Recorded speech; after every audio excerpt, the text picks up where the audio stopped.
ان نگاہ ولی نے وہ تاثیر دیکھی، بدلتی ہزاروں کی تقدیر دیکھی۔ دوستوں جن کی تقدیریں بدلتی ہیں، جن کا تعلق اولیاء کرام سے ہو جاتا ہے، پھر ان کے چہرے چمکتے ہوئے نظر آتے ہیں، اور جن کا تعلق ولیوں سے ہٹ جاتا ہے، پھر ان کا چہرہ چاہے کتنا حسین ہو اندر سے کمینہ پن نظر آنے لگتا ہے۔ اور پھر ان کے مزاج میں فتور و فتنے، یہ نظام الدین اولیاء آپ دیکھیے بیٹھے کہاں ہیں، سلطان الہند غریب نواز ہیں، لیکن ہندوستان کا نظام چلانے کے لیے دارالحکومت کا نام کیا ہے؟ دلی۔ اور حضرت غریب نواز نے اپنے لاڈلے چہیتے کو مقرر کر کے فرمایا کہ جہاں پر نظام رہے گا وہیں سے ہندوستان کا نظام چلتا رہے گا، اور حضرت نظام الدین وہاں موجود ہیں، اسی لیے پورے ہندوستان کا نظام چل رہا ہے۔ اب جو ان سے جڑا ہے اس کا نظام درست رہے گا، اور جو ان سے کٹا ہے اس کا نظام بگڑ جائے گا۔ نظام الملک، نظام الملک اس لیے کہا گیا، اور آپ محبوب الہی نظام الملک، یہ ساری سلطنت، یہ سارا نظام، اسی لیے تو امیر خسرو فرماتے ہیں چھاپ کی لگ سب چھینی نے موسے نے، متوالی کردینی نے موسے نے۔ سبحان اللہ۔ دوستوں عشق کا ملک ہے، عاشقوں کی ضرورت ہے، اور اگر عاشق ہیں تو نظام چلتا رہے گا۔ یہ جلسہ اس کو بھی نظام کی ضرورت ہے، یہ شہر اس کو بھی نظام کی ضرورت ہے، یہ سارا ملک، ساری کیپیسٹی، ہر گھر کا معاملہ نظام کی ضرورت، اور ہندوستان کو بھی ایسے نظام کی اللہ نے ضرورت سے پر فرمایا جس کو نظام الدین بھی کہتے ہیں، محبوب الہی بھی کہتے ہیں، اور سلطنت ہندوستان کا بادشاہ بھی کہا جاتا ہے۔ سبحان اللہ، سبحان اللہ۔ بڑے بڑے تاجدار آج ان کے دربار میں سر جھکا رہے ہیں۔ بے شک، بے شک۔ شاہ عبداللہ محدث دہلوی ایک مرتبہ تشریف فرما ہے، تقریباً ایران اور مصر سے 1000 علماء و مشائخ کا قافلہ آیا۔ آپ نے پوچھا کہ حضور حضرت شاہ عبداللہ محدث دہلوی آپ نے کتنی ہزار حدیثوں کو واپس زندہ کیا اور سارا نظام بنایا، تو حضرت محبوب الہی کی دربار کی چادر پکڑ کر شاہ عبداللہ محدث دہلوی فرماتے ہیں یہ قدم ناز محبوب الہی کا صدقہ ہے، مجھ جیسے ہزار محدث اگر عقیدت سے چادر چوم لے محدث بنتے ہوئے نظر آتے ہیں، مفکر بنتے ہوئے نظر آتے ہیں۔ کیا بات۔ تو یہ روحانی فیض ہے، اور جیسا کہ ابھی حضرت سے گفتگو ہو رہی تھی، حضور محبوب الہی بھی مجدد وقت ہیں، سبحان اللہ، سبحان اللہ۔ اور اس پر ابھی حضرت پوری روشنی ڈالیں گے انشاءاللہ تعالی، اور دو طرفہ مجدد ہوتے ہیں۔ میں اس لیے اپنی بات کو یہاں خاموش رکھوں گا کہ آپ کی زبانی یا آپ کو بات خلاصہ نظر آئے گی تو بہتر رہے گا۔ کہنے کا مقصد یہ ہے دوستوں، واہ سبحان اللہ، آج جو عشق کی ضرورت ہے، محبتوں کی ضرورت ہے، بتاؤ سب لوگ ہاتھ اٹھا کر آپ محبوب الہی سے محبت کرتے ہو؟ سارے ہندوستان کے اولیاء سے محبت ہم کرتے ہیں، ساری دنیا کے ولیوں سے محبت کرتے ہیں، تو ہمیں یہ طے کرنا پڑے گا کہ ولیوں کے نقش قدم پر چلیں گے، ہندوستان کا نظام بدلتا ہوا نظر آئے گا، ہندوستان کا مزاج بدلتا ہوا نظر آئے گا۔ اور اس کے لیے ضروری کیا ہے؟ ہاتھ اٹھانا ضروری نہیں ہے، ہاتھ اٹھانے کے ساتھ اپنی شخصیت کو اٹھانا ضروری، اپنی کیفیت کو اٹھانا ضروری، اپنے اندر تبدیلی لانا ضروری۔ اذان ہو جائے گھر سے سامان اٹھا دو، کیوں مسجد کی طرف جا رہے ہیں؟ آپ دیکھیے عید کی نماز، بقرعید کی نماز، کچھ علاقوں میں نماز عید کا جب اہتمام ہوتا ہے تو حکومت راستے تبدیل کر دیتی ہے۔ پوچھا جاتا ہے کہ یہ راستے کیوں بدل دیے گئے؟ فرمایا کہ آج مسلمان جمعہ پڑھیں گے، آج مسلمان عید کی نماز پڑھیں گے۔ دوستوں ہفتے میں، سال میں 1-2 نمازیں اور ہفتے میں 1 نماز پڑھنے کے لیے حکومت خود راستے بدل دیتی ہے، ترکیبیں بدل دیتی ہے۔ اگر آپ 5 وقت اسی کھاٹے مارتے ہوئے مجموعے کی طرح مسجدوں کی طرف آ جاؤ تو اپنا ارادہ بدلتا ہوا نظر آئیں گے، اپنا مقصد بدلتا ہوا نظر آئیں گے۔ اور یہ پیغام سرکار محبوب الہی، میں نے ان کی تاریخ پڑھی ہے، سرکار محبوب الہی کا طریقہ یہ ہوا کرتا تھا دوستوں، رات و دن کی ملا کر تقریباً 300 رکعت نمازوں کی ادائیگی، چاشت کی، اشراق کی، تمام دیگر نمازوں کا اہتمام۔ اور پھر یہ ساری محبتیں جب ہو جاتی ہیں دوستان مکرم، تب شان پیدا ہوتی ہے، تب رب تبارک تعالیٰ فرماتا ہے یہ میرے محبوب ہیں۔ اور جو لوگ اس پر محنت کر رہے ہیں ان پر بولنے کی اس لیے ضرورت نہیں ہے، بس ایک واقعہ سنا کر میں اپنی بات یہاں ختم کر دوں گا۔ اپنے عقیدے کو، اپنے نظریے کو مضبوط کریں، اپنے آپ کی اصلاح کرنے کی کوشش کریں، اپنی توجہ کو ولیوں کی طرف مرکوز کریں تاکہ زندگی میں نکھار پیدا ہو جائے۔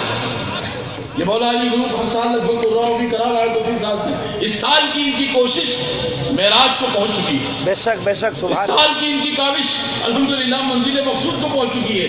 میں تمام نوجوانان کو اور آپ حاضرین مجلس کو اس جلسے کی طرف سے مبارکباد پیش کرتا ہوں۔ اس قسم کے جلسے جہاں بھی ہونے لگے آپ بڑی تعداد میں بلا تفریق و امتیاز، بلا کسی حسد اور کسی طرح کے معاملات کے شرکت کر کے فیضان روحانی سے مستفید۔ کچھ مثالیں ایسی ہیں دوستوں جس کے ذریعے خود بخود سمجھ میں آ جاتا ہے۔ ایک بادشاہ نے، اکثر بادشاہوں کا مزاج یہ رہا ہے، کاش اگر وہ اپنی دلچسپیوں کے ذریعے اپنا مزہ نہیں لیتے ہوئے حکومت پر کام کرتے تو 800 سال ہندوستان میں حکومت رہی ہے۔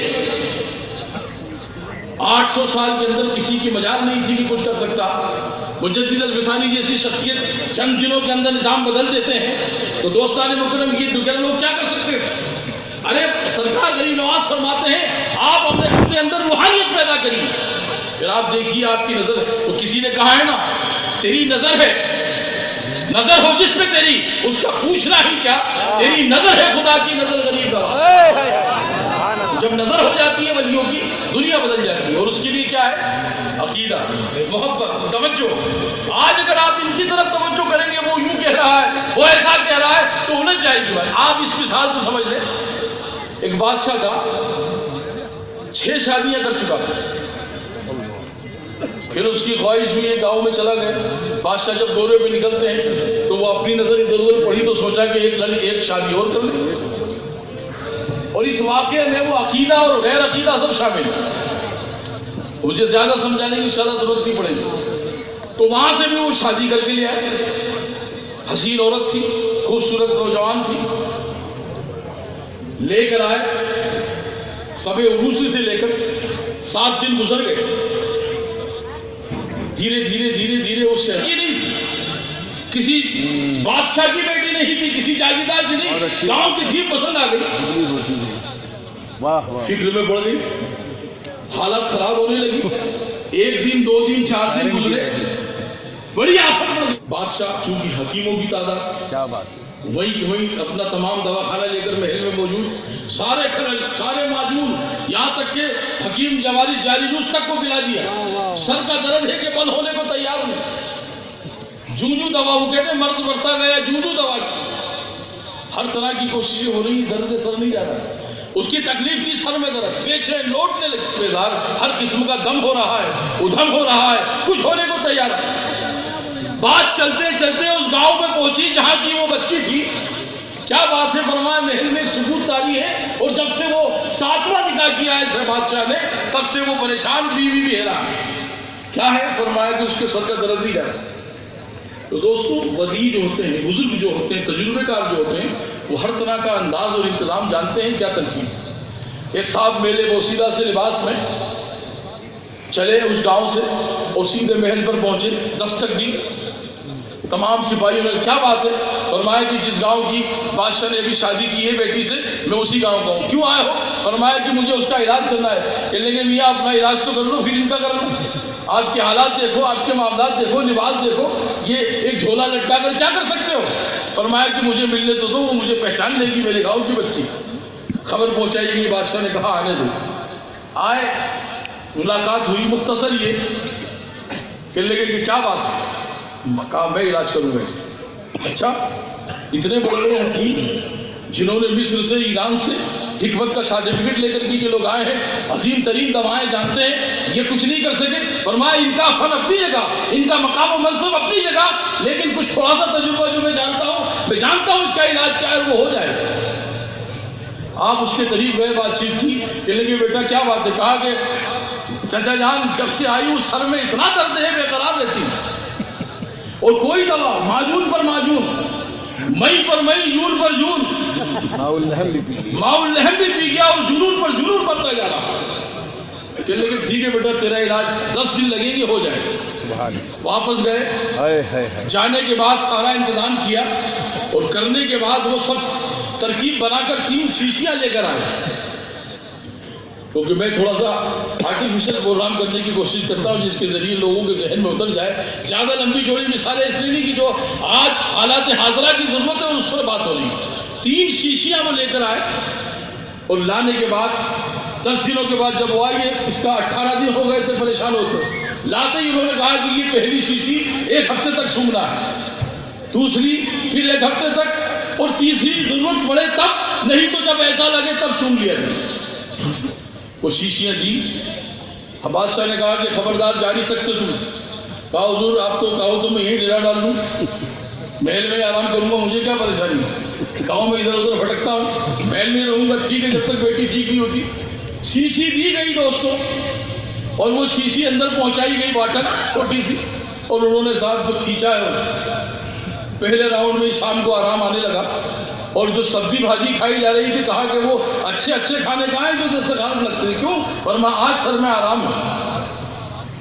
پہلا دن, دوسرا دن, تیسرا دن, رونق بھی آنے لگی, چہرے پر نکھار آنے لگا, خوبصورتی بڑھنے لگی, لذتیں بڑھنے لگی, بادشاہ کا دل بھی قرار میں آ گیا. اب اطمینان ہے. پہلی شیشی ختم ہوئی, ملکہ ٹنٹناٹ ہو گئی. اب کیا حال ہے؟ فرمایا بہت اچھا لگ رہا ہے. شیشی ختم. اب دوسری شیشی شروع ہوئی, 8 دن. اب کیا ہے کہ اب ضرورت نہیں, 2-3 دن میں کبھی لگے گی تو سن لیا کریں گے. دوستوں وہ 1 شیشی محفوظ ہو گئی, 1 روز مرہ کے نہیں بلکہ 2-4 دن میں استعمال ہونے لگی. حکیم صاحب جو تھے انہوں نے کہا حضور اجازت. کہنے نہیں, آپ جب چاہو آ سکتے ہو اور جہاں چاہو محل میں جا سکتے ہو. کیوں؟ آپ نے وہ انتظام کیا ہے کہ میرا سارا مسئلہ حل کروا دیا. لیکن حکیم صاحب یہ تو بتائیے, یہ جڑی کون سی تھی, یہ دوا کون سی تھی, یہ معاملہ کون سا تھا جس کی وجہ سے یہ سارے کے سارے معجون فیل ہو گئے اور آپ کی 3 باٹلیں کام کر رہی ہیں؟ کہنے کہ سرکار یہ بات اکیلے میں کی جائے گی. کیوں؟ فرمایا کہ ہاں ماضی ابھی کی راز و نیاز ہے, اکیلے میں ہوگا. دوستوں اکیلے میں جب بادشاہ اور وہ حکیم صاحب وہ تجربے کار بزرگ تھے, کہنے کہ سرکار یہ جس کو لائے ہو نا آپ, یہ میترانی تھی,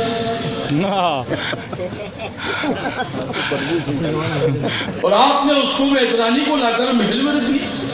دیکھا نہ بھالا کود پڑے نکاح کرنے کے لیے, اس کو جمال پر عاشق ہو گئے.